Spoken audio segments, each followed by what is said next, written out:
बिस्मिल्लाहिर्रहमानिर्रहीम। टुडे जो टॉपिक हमें डिस्कस करना है इट इज़ लेंसेज। अच्छा, लेंसेज क्या होते हैं? बेसिकली ट्रांसपेरेंट मटेरियल्स होते हैं which can show the things bigger और स्मॉलर। तो आप देखो कि स्विमिंग पूल में वाटर भी तो थोड़ा सा बॉटम को ऊपर दिखाता है। कोई चीज़ जो इनसाइड द वाटर है वो हमें, जैसे स्ट्रॉ है, जो हिस्सा पानी के अंदर है या ड्रिंक के अंदर है, वो हमें बड़ा नज़र आता है। ऑफिस में टेबल के ऊपर ग्लास रखा होता है, अक्सर ऑफिसेज में आप देखें तो ग्लास के नीचे जो भी चीज़ पड़ी हुई थोड़ी बड़ी नज़र आती है, प्रोमिनेंट। इवन स्टीम अगर ऊपर की तरफ राइज कर रहा है तो स्टीम की बैक साइड पर चीज़ें आपको बड़ी छोटी होती नज़र आती हैं। ये भी लेंसेज हैं, कोई भी ट्रांसपेरेंट मटेरियल लेंसेज है। और हर लेंस बड़ा छोटा नहीं दिखा सकता। कौन से लेंसेज किसी इमेज को बड़ा या छोटा दिखाते हैं वो डिपेंड करते हैं वो किस तरह कर्व्ड है। तो बेसिकली हम लेंसेज की दो टाइप्स को डिस्कस करेंगे।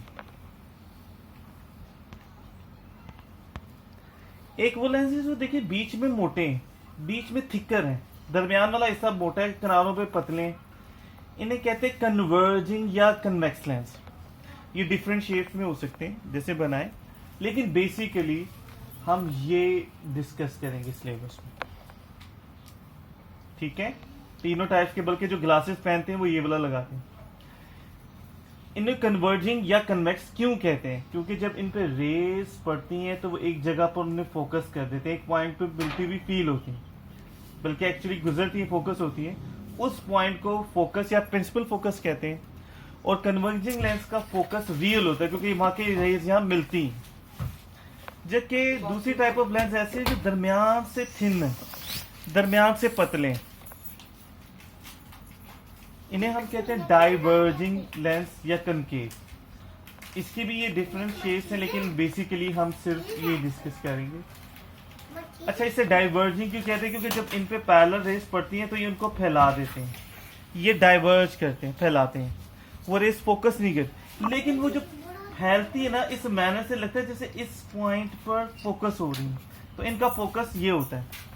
इनका फोकस वर्चुअल फोकस होता है क्योंकि रियल में रेस फोकस नहीं, फोकस होती हुई सिर्फ फील हो रही होती। ठीक है, अब हमारा 80% वैसे डिस्कशन होगी about converging lens. Let's discuss. अच्छा जी, लेंसेज की कुछ इंपॉर्टेंट टर्म्स जो वी शुड नो। ये इज अ कन्वर्जिंग और कन्वेक्स लेंस। कन्वर्जिंग क्यों कहते हैं? जो रेस इसमें आ रही है they all pass through one single point, जिसे हम कहते हैं फोकस और प्रिंसिपल फोकस।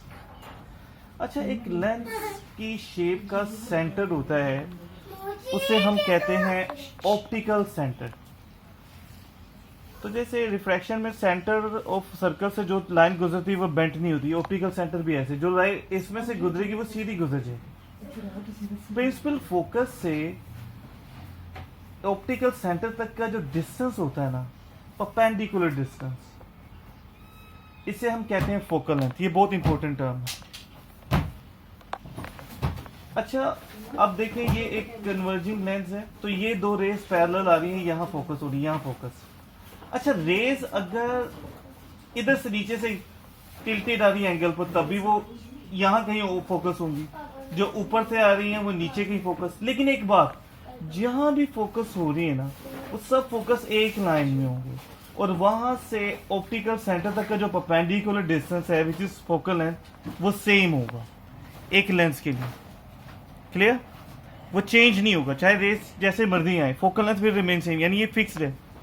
अच्छा, एक और खास बात, एक लेंस का फोकस दोनों साइड पे होता है, यानी यहां से रेज आ रही है, यहाँ फोकस है, फोकस, और जो यहां से रेज आ रही है वो यहाँ फोकस। और ये बात खास होगी कि दोनों मरतबा फोकल लेंथ यानी ऑप्टिकल सेंटर से फोकल तक जो डिस्टेंस है वुड बी सेम। तो एक लेंस का फोकस दोनों साइड पर होता है, राइट? अच्छा, फोकस और ऑप्टिकल सेंटर को जो लाइन मिला रही है सीधी, उस लाइन को वी कॉल प्रिंसिपल एक्सिस, या इन अदर वर्ड्स दोनों फोकस को, फोसाई होता प्लूरल, जो लाइन गुजर रही है बीच में से, that is called principal axis. ये टर्म्स थोड़ी सी हमें याद होनी चाहिए। लेंस की पावर और बेंडिंग के बारे में एक खास बात है कि अगर हमारे पास दो लेंस है, एक लेंस है जो थिकर है, छोटा है लेकिन थिकर है, मोटा है, तो एक लेंस थिनर है। तो इसमें देखिए रेस आ रही है और जल्दी फोकस होगी, यहां से यहां तक फोकल लेंथ है, तो इसकी फोकल लेंथ छोटी, इसका मतलब ये ज्यादा बेंड कर रहा है, और इसमें फोकस आगे जाकर हो रहा है, थिन ग्लास है, इसका मतलब इसमें बेंडिंग कम हो रही है। तो यही वजह है कि जो लेंस थिकर होते हैं, छोटे लेकिन थिकर, वो ज्यादा पावरफुल होते हैं। तो आप माइक्रोस्कोप की एग्जांपल ले लें, उसमें लेंसेज सबसे ज्यादा छोटे यूज होते हैं, ठीक है। तो जितने लेंस थिकर होंगे, मोटे होंगे, तो उतना ज्यादा पावरफुल होंगे। अच्छा जी, यही टर्म्स अगर हम डाइवर्जिंग लेंस में देखें, ये रेज आ रही है, फिर ये ऑप्टिकल सेंटर है, और फिर अगेन जो ऑप्टिकल सेंटर में से गुजरी वो स्ट्रेट पास होती है, राइट, ठीक है। और ये बिल्कुल क्यों होती है, वैसे कोई देखना चाहे तो यहाँ पर वो एंगल परपेंडिकुलर 90 का एंगल बना रही होती है, ये खास बात है। ये कहीं भी ऑप्टिकल सेंटर में से पास हो रही है, वो परपेंडिकुलरली एंटर हो रही होती है फॉर द गुड स्टूडेंट्स, कि क्यों बेंट नहीं होती, that is why it passes straight through. अच्छा देखिए, ये रेस आ रही है पैरेलल, ऑप्टिकल सेंटर वाली सीधी, बाकी डाइवर्ज होंगी, लेकिन डाइवर्ज ऐसे कि एक पॉइंट पे मिलती हुई फील होंगी। एक्चुअल पाथ तो आगे जा रहा है, जो एक्चुअल पाथ नहीं है, सिर्फ हमें नजर आ रहा है, वो मैं डॉटेड ड्रॉ कर रहा हूँ, तो यहाँ मिल रही है इसका प्रिंसिपल फोकस, और ये जो लाइन गुजर रही है इसे हम प्रिंसिपल एक्सिस कहते हैं। तो इधर से आने वाली रेस का फोकस इधर है, और इधर से आने वाली रेस का फोकस इधर होगा, यानी दोनों साइड पर फोकस। सेम टर्म्स जो इसके लिए यूज हो रही है वो इसके लिए भी होती, ठीक है।